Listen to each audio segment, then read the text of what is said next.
I've recorded in a lot of halls. I've recorded at Grace Cathedral in San Francisco, California, a large pipe organ there and its choir. I've recorded at Abravanel Hall in Salt Lake City. I've recorded in a lot of smaller spaces than that.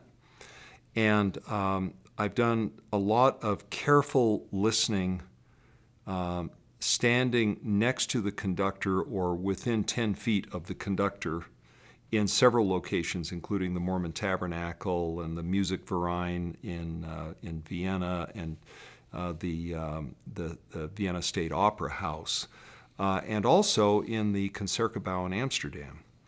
So I know halls to a certain extent. I'm not completely naive about the sound of halls and the effect of the hall on the sound of the music being performed within that hall. And I will tell you this, that even in large halls, if the hall is empty and you have freedom to move around the hall, which I have in each of these locations, the sound can change dramatically within the same hall and within 30 feet. The sound can change perceptibly within 3 feet.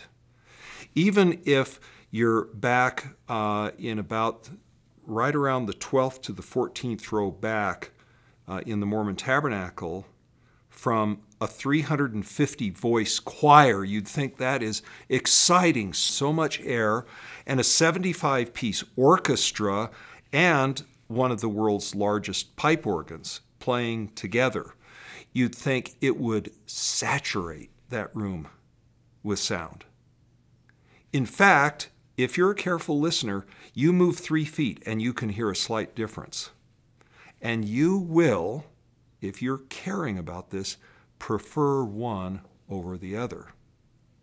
Now, which is accurate? They're both accurate. They're both real music of the same hall. If you were to record that sound with a set of microphones and then move all those microphones a foot, the sound would be utterly different. Which is accurate? So we get to the subject of what constitutes perfection and accuracy in a loudspeaker. Maybe you could, I think, technically just say, look, it's a linear transfer function.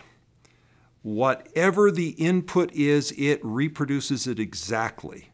In the frequency domain, in the time domain, it has perfect pulse response. You give it a square wave input and it gives you a square wave output. Okay? And the distortion is extremely low. And the dispersion is even and so forth. You could go on and on and on. And I would say if today you could name 100 parameters, I would imagine in 40 years you could name 200 parameters, 100 of which we don't even know at this point in time. And yet, it may not be a sound that you like. Early solid-state amplifiers measured very flat in their frequency response. And yet, if you were to take an early solid-state amplifier, you know, the earliest Crown DC300 or something like that, then compare it with a modern solid-state amplifier, like an Air MXR, let's say. They are both going to measure within the audible range perfectly flat. And frankly, at 100 kilohertz, I'm not sure how they compare there. You know, I mean, that's way out there.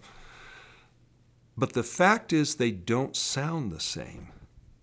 The Crown sounds thin and bright.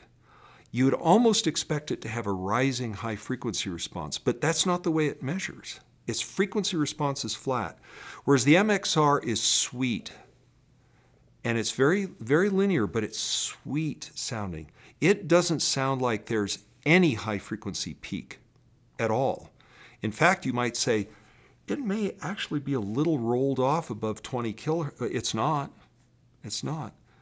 So The way you perceive the sound is what I call tonal balance.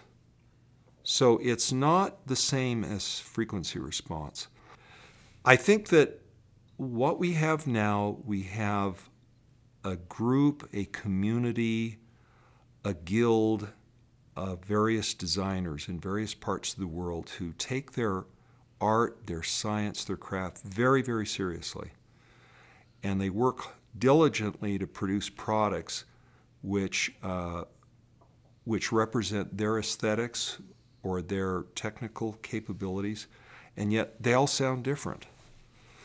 So if a person is waiting for the speaker to come along that's perfect, I think they will wait for the rest of their lives without satisfaction. I think, on the other hand, if you can select a loudspeaker that conveys music to you in a way that is satisfying to you, you have found a treasure.